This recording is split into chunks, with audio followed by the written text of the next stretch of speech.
मला एक कोणाच्या तरी टीव्हीवरती बोलताना मी देवेंद्र फडणवीसांना ऐकलंय की आम्ही आमच्या विचारांशी कधीच तडजोड करणार नाही. यांना यायचं असेल त्यांनी त्यांचे विचार सोडून आमच्याकडे यावं. अजून याच्यापेक्षा स्पष्टीकरण काय द्यावं? आणि अजित म्हणजे लोकांना राग येतो तिथल्या की ते अजित पवार काय म्हणतात. मी अरे तिथे कोणालाच केलेलं नाही. अजित दादा त्यांना आवडत असेल मग त्यांना अजित दादा म्हणेल. काय आमच्याकडे असा काय आक्षेप वगैरे नसतो. तर अजितदादांनी जी राजकीय भूमिका म्हणून जी जाहीर केली आहे ते म्हणतात की अपघाताने मी राजकारणात आलो. तो अपघात कोणी केला? शरद पवारांनी केला का कोणी केला तो अपघात? कारण का अख्ख्या पत्रात शरद पवारांचं नावच नाही. म्हणजे उद्या जर म्हटलं की मिशेलेंजेलोनी ते वरचं पेंटिंग केलं होतं आणि त्याचं नावच घालून टाकायचं, ते पेंटिंगला अर्थ उरत नाही. किंवा साल्वादोर डालीने जे काय पेंटिंग केलेली आहे जी करोडो अब्ज रुपयात नाही, ते खाली नाव नसेल तर काय अर्थ नसतो त्या पेंटिंगला. राहिली गोष्ट, आम्ही वैयक्तिक टीका टिप्पणी ह्याच्यावरती करणार नाही असं त्यांनी शेवटी म्हटलेलं आहे. आणि त्याच्या आधी त्यांनी लिहिलंय की आपला विकास करायचा. आपला म्हणजे आपल्या गावचा, आपला नाही. परत ते म्हणते तुम्ही आपला म्हणाले. आपला विकास करायचा असेल गावचा तर सत्तेशिवाय पर्याय नाही. म्हणजे सगळं विचार बांधून ठेवून टाकून द्यायचे. आणि त्यांनी बीजेपीला इशारा देऊन टाकला की उद्या जर शरद पवार आले तर आम्ही शरद पवारांकडे जायला मोकळे. का आमची भूमिका आहे की सत्तेशिवाय पर्याय नाही. जगायचं तर सत्तेतच, त्याच्या नाहीतर मरण पत्करावं. आणि आम्ही म्हणतो की मरण पत्करू पण विचार सोडणार. हा एक फरक आहे. दुसरं त्यांनी म्हटलं की आम्ही वैयक्तिक टीका टिप्पणी करणार नाही. मी आज स्पष्टपणाने सांगू इच्छितो की आम्हीही वैयक्तिक टीका टिप्पणी करत नाही. तुमच्या 2 भाषणांमध्ये तुम्ही जे पवार साहेबांविरुद्ध गरळ ओकलात त्याच्यानंतर आम्ही बोललो. तुम्ही शरद पवारांवर बोलू नका, आम्ही तुमच्यावर बोलणार नाही. तुम्ही सुप्रियाताईंना आज त्यांच्या प्रदेशाध्यक्षांनी भलं मोठं लेक्चर दिलं. सेल्फीचा इश्यू कोणी काढला? आम्ही काढला. संसदेत भाषण करून काही होत नाही असं कोण म्हणालं? आम्ही म्हणालो. अहो, संसदेचं महत्व काय असतं? जेव्हा नाथपै भाषण करायचे ना तेव्हा स्वतः नेहरू जेवण सोडून भाषण ऐकायला यायचे. ही त्या संसदेची परंपरा आहे. आणि महाराष्ट्रातले Nath Pai was considered to be the best parliamentarian India has ever seen. कोकणातले नाथपै, कोकणातले मधुदंडवते. तर पार्लमेंटेरियनची जी व्याख्या आहे त्याच्यात आज फिट जर कोण बसत असेल तर त्या सुप्रियाताई बसतात. कारण का इंटरनॅशनल पासून स्टेट टू डिस्ट्रिक्ट ह्या प्रत्येक विषयामध्ये त्या बोलतात. आणि बोलतात म्हणजे त्यांचं अटेंडन्स बघा पार्लमेंटमधलं, त्यांचं पार्टिसिपेशन इन डिबेट्स बघा, मॅक्झिमम आहे. So she is considered to be as a good parliamentarian. आता तुम्ही म्हणता की तुमचा अपमान झाला, मग जेव्हा तुम्ही दुसऱ्याची टिंगलटवाळी करते तेव्हा त्याला मानसन्मान नसतो का? प्रत्येकाला मानसन्मान आहे. आणि तुम्ही 10 वेळा केला, नंतर तुम्हाला एकदा केलं तर तुम्हाला एवढं वाईट का वाटावं? आमचं स्पष्ट मत आहे. तुम्ही टपली मारू नका, आम्ही शांत बसू. तुम्ही जर टपल्या मारणार असाल तर आमच्याकडनं उत्तरं येणार. ते तुम्हाला काय आवडतात का नाही आवडतात ह्याच्याशी आम्हाला काही घेणं देणं नाही. पहिल्या भाषणात तुम्ही शरद पवार यांच्याबद्दल असं वाक्य म्हटलं की त्याच्यातनं असं ध्वनित होतं की शरद पवार कधी मरणार. ही वाक्य आम्ही नाही ऐकू शकत, महाराष्ट्र नाही ऐकू शकत. प्रदेशाध्यक्ष देखील शरद पवारांविषयी काय बोललेले ते म्हणतात की 1999 नंतर जो पक्ष वाढला, अजित पवार नसते तर हा पक्ष एवढा वाढलाच नव्हता. 99 साली अजितदादांची उंची किती होती हे तटकऱ्यांनाही माहिती आहे. तेव्हा दिग्गज नेते होते. RR पाटील होते, जयंत पाटील होते, क्षीरसागर होते, चांगले दिग्गज नेते होते. आणि स्वतः अजितदादा मान्य करतात की त्यांना एक अपघात झाला आणि ते नेते झाले. आणि महाराष्ट्राला अशा नेतृत्वाची गरज होती. मला वाटतं की असं पत्र स्वतंत्र महाराष्ट्राच्या इतिहासात पहिल्यांदा निघालं की महाराष्ट्राला माझी गरज आहे. महाराष्ट्राला कोणाची गरज नसते, आपल्याला महाराष्ट्राची गरज पूर्ण करायची असते. त्याला नेतृत्व म्हणतात, जे शरद पवारांनी केलं. आणि दुर्दैवाने ती भूमिका घेत असताना त्याच्यात एकदाही शरद पवारांविषयी कृतज्ञताही व्यक्त केली नाही. ह्याला कृतज्ञ म्हणतात. आणि सरळ सरळ आपण लिहिता की सत्तेशिवाय काही पर्याय नाही, विकास करायचा असेल तर सत्ता असावीच लागते. मी आपल्याला उदाहरण देतो की माननीय देवेंद्रजी फडणवीस जे आपले जवळचे नेते आणि मित्र आहेत आणि नेते पण आहेत आता, हे अनेक वर्ष विरोधी पक्षात राहिले पण कधीही वैचारिक तडजोड केली नाही. तेव्हा आपली भूमिका स्पष्ट झालेली आहे की आपण कशासाठी काय करता ते. आम्हाला आपल्यावरती टीका करायची नाही. पण जेव्हा जेव्हा तुम्ही माननीय शरदरावजी पवारांबद्दल किंवा माननीय सुप्रियाताई सुळेंबद्दल बोलाल, तुम्हाला उत्तरं दिली जातील. तुम्हाला सुप्रियाताई एकदा बोलल्या तर तुम्हाला सगळ्यांना एवढं राग आलाय. त्या कोणाचंही नाव नाही घेऊन बोलल्या, त्या आपल्या हसत खेळत बोलत होत्या. तुम्ही तर वैयक्तिक त्यांच्यावर बोललात की सेल्फी काय काढता, सेल्फीने राजकारण होतं का, भाषणाकडून राजकारण होतं का. तेव्हा एवढं वाईट वाटतं तुम्हाला तर मग दुसऱ्यांनाही बोलू नये ना. त्या पहिल्याच तुमच्या षण्मुखानंदच्या हॉलमध्ये माझ्यासारख्या छोट्या माणसाला टार्गेट करायचा, तो ठाण्याचा पठ्ठ्या, तो ठाण्याचा पठ्ठ्या, तो ठाण्याचा पठ्ठ्या 4 वेळा बोलले. कशाला माझ्याबद्दल एवढं प्रेम राग कशाला हवा. तुमचं चालू द्या ना, तुमचं सुखाने चालू आहे ना. आम्ही येतो का तुमच्यामध्ये, नाही येत. तेव्हा तुम्ही आम्हाला बोलू नका, आम्ही तुम्हाला बोलणार नाही. साधा हिशोब आहे. तटकरे आता स्पेसिफिकली हेच बोलले की ठाण्यातल्या नेत्यांनी स्पेसिफिकली हेच म्हटले की ठाण्यातल्या नेत्यांनी भान सांभाळून बोलावं, त्याचा एकेरी उल्लेख करू लागले. मी कधीही कोणाचा एकेरी उल्लेख करत नाही. जर झाला असेल त्याच्याबद्दल मी क्षमा मागतो. पण मी अजूनही सांगतो की तुम्ही जर पवार साहेबांना बोलत असाल तर आगीच्या भरात मी एकेरी बोललो असेल तर त्याचंही मला दुःख नाही. पण पवार साहेबांवर बोलायचं नाही. राजकीय बोला पण त्यांच्या मरणाबद्दल बोलाल. अरे तुम्ही काय सांगता सगळेजण. 84 वर्षाच्या माझ्या या बापाला तुम्ही घरातनं बाहेर ढकलायला निघालेले आहेत. घराच्या बाहेर तुम्ही राजीनामा किती जबरदस्तीने मागत होता आणि तुम्ही किती नाटकं करत होता. ते स्टेजवर मी उपस्थित होतो. तुम्ही सगळे त्या प्लॅनमध्ये सामील होतात. पण तिथे मात्र पवारांसमोर साहेब तुमच्यासमोर म्हणजे तुमच्यासाठी नंतर कोणच नाही, आम्ही कसे जगणार, इथपर्यंत तुम्ही सगळी नाटकं केली. आणि मनात मात्र हा म्हातारा कधी जातो हेच तुमच्या मनात होतं. कशाला खोटं बोलतात. आमच्याकडे सगळं रेकॉर्डिंग आहे. म्हणजे तुमची भूमिका ही निळूफोलेची पण असते, अशोक सराफची पण असते, श्रीराम लागूची पण असते आणि अगदी ललिता चव्हाणची पण असते. तुम्ही माझ्या अश्रूंबद्दल बोललात. अश्रू संवेदनशील माणसाला येतात. ज्यांना संवेदनाच नाही त्यांच्या डोळ्यातनं काय अश्रू येणार. बरं सर, राजेंद्र पवारांनी महत्वाचा अजितदादांचं एवढं प्रेम काय ते मी त्यांना प्रेमात त्यांचं प्रेम आहे ना, मग त्यांचं प्रेम कोणावर असावं ते मी त्यांना विचारा. माझा काही संबंध. राजेंद्र पवारांनी महत्वाचा मुद्दा उपस्थित केलेला आहे. खरं तर राजेंद्र पवार जे रोहित पवारांचे वडील आहेत ते म्हणतात की अजित पवार ज्यावेळेस राजकारणात आले त्याच वेळेस मी राजकारणात आलो असतो तर ही पवार घराण्याची फूट जी आहे ती पडली असती. परंतु त्यावेळेस मला मोठ्या पवारांनी अर्थात शरद असं आहे ही तर गोष्ट खरी की पवार घराण्यातला प्रत्येक माणूस सक्षम आहे. तो शिक्षणाने सक्षम आहे, तो ज्ञानाने सक्षम आहे, तो लिडरशिप करायला सक्षम आहे.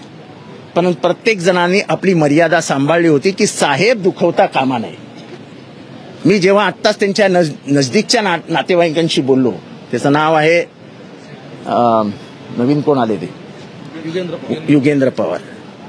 युगेंद्र पवारनी मला सांगितलं, मी म्हटलं अरे तू कसं काय आजोबांबरोबर आलास. तो म्हणाला बघा आमच्या घराची ओळख कोणामुळे, शरद पवार. बोलतो मी इंटरनॅशनली जातो तेव्हा मी कोणाचं नाव सांगतो, शरद पवार. बोलतो मला मॉरली आणि एथिकली म्हणजे मनाने आणि विचाराने हे ऍक्सेप्टच होत नाही. मी हे सहनच करू शकत नाही की शरद पवारांना सोडून देणं. ही जर त्या घरातल्या छोट्यातल्या छोट्या माणसाची भूमिका असेल तर राजेंद्र पवारांची भूमिका योग्य आहे ना, की मी लढणार होतो आणि साहेबांनी मला नको लढू म्हणून सांगितलं. म्हणजे त्यांच्या मनात साहेबांविषयीचा आदर किती आहे हा बघा ना.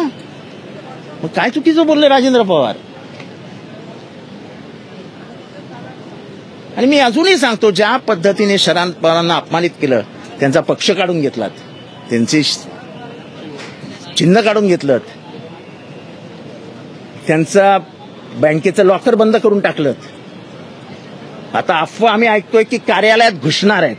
काही करा बाबांनो, तुमच्या हातात सत्ता आहे. त्यामुळे तुम्ही काही करू शकता, पण हा शरद पवारांचा अपमान नाही का हे महाराष्ट्राने सांगावं आम्हाला. रोहित पवार असं म्हणतायत की बारामतीमध्ये जास्त पैशाचा वापर होऊ शकतो इतर निवडणुकांमध्ये आणि माझ्या गुंडांचा वापर केलाय.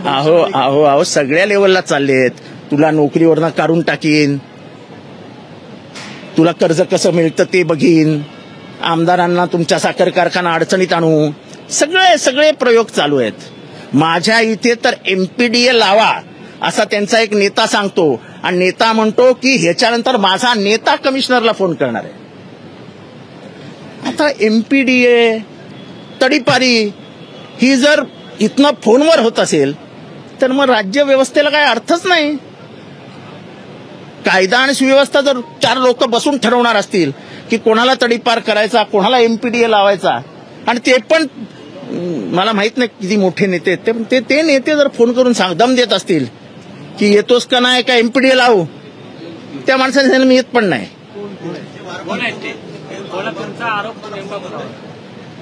ज्यांना समजायचं त्यांना समजलं. मी अधिक काय याच्याविषयी बोलत नाही, पण ज्या पद्धतीने दम देत आहात तुमच्या दमाला कोणीही घाबरणार नाही.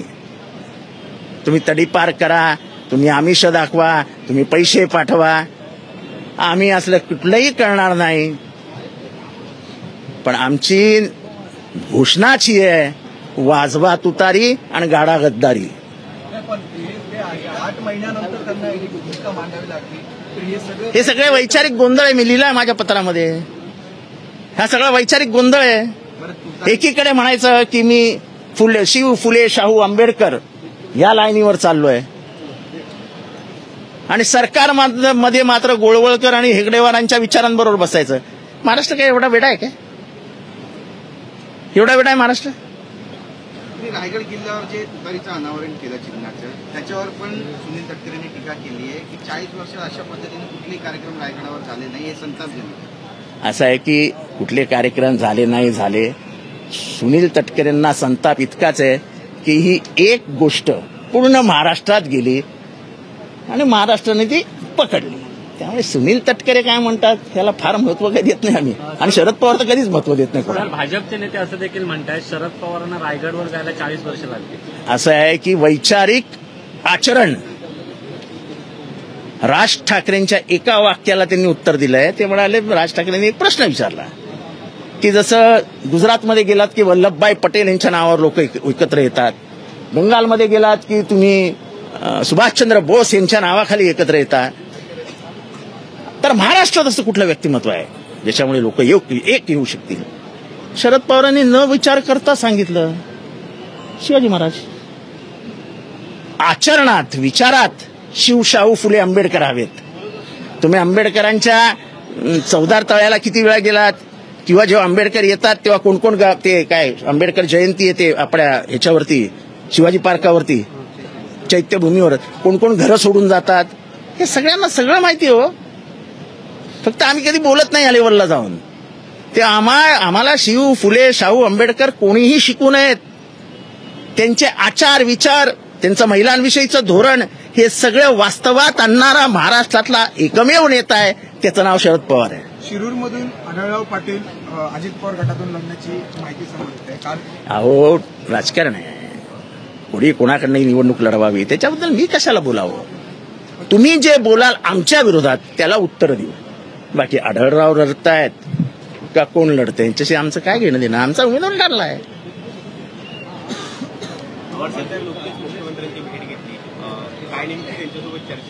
मी त्यांच्याकडे अपॉइंटमेंट मागितली. काय चर्चा काय? मुख्यमंत्र्यांनी सांगितलं मी की मी तुम्हाला 10 वेळा सांगितलं अपॉइंटमेंट द्या, तुम्ही देतच नाही. आता म्हणाले कळवतो, आता वाट बघू आपण. 10% मराठा आरक्षण लागू झाले, त्याची अंमलबजावणी सुरू होत आहे. चांगलं आहे ना, आनंद आहे. पण महाराष्ट्र बाहेर जे आहेत मराठा समाजाला तिकडे नाही मिळणार आहे. हो, राज्यापुरतं केलं ना त्यांनी, त्यांच्या हातात देशातलं काहीच नाहीये ना. जरांगे पाटलांची मागणी पूर्ण देशभर. तेच तर आम्ही सांगतो, हे आरक्षण हे फसवा आहे. अशी आरक्षण टिकत नसतात. ह्या आरक्षणाला मजबूती द्यायची असेल ते आरक्षण लोकसभेत मंजूर झालं पाहिजे, तरच ते होऊ शकतं, अन्यथा होत नाही. हे फक्त ओबीसीमध्ये अस्वस्थता पसरावी म्हणून जो काही संभ्रम निर्माण करण्याचा 8 महिने प्रयत्न झाला, त्याच्यातलं हे त्या कारस्थानातला हा एक भाग आहे.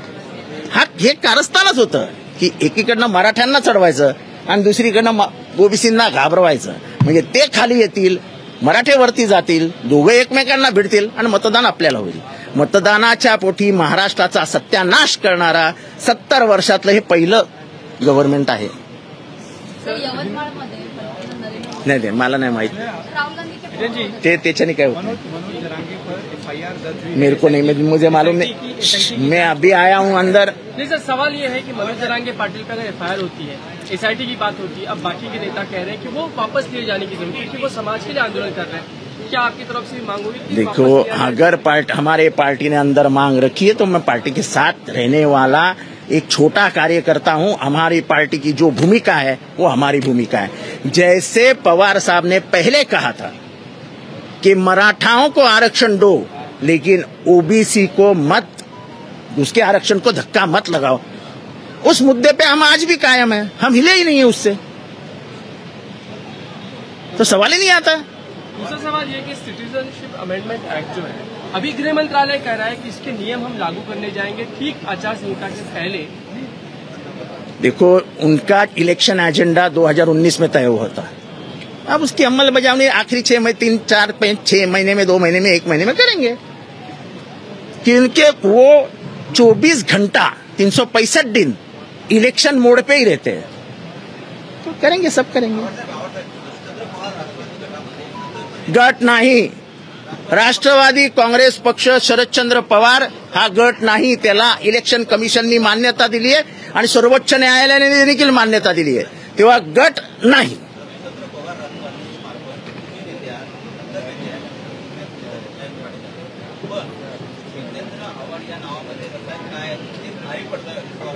नाही, असं मी कधीच मानत नाही. अजित पवार खूप मोठे नेते आहेत, म्हणूनच ते शरद पवारांना धक्का मारून बाहेर पडू शकले, त्यांना घराच्या बाहेर काढू शकले, त्यांचं इलेक्शन चिन्ह घेऊ शकले, त्यांचा पक्ष घेऊ शकले आणि त्यांच्या विरोधात बोलूही शकले. आजपर्यंत फक्त विरोधक बोलत होते, पण घरचे त्यांच्या विरोधात बोलण्याचा हा पहिल्यांदा प्रयत्न झालाय.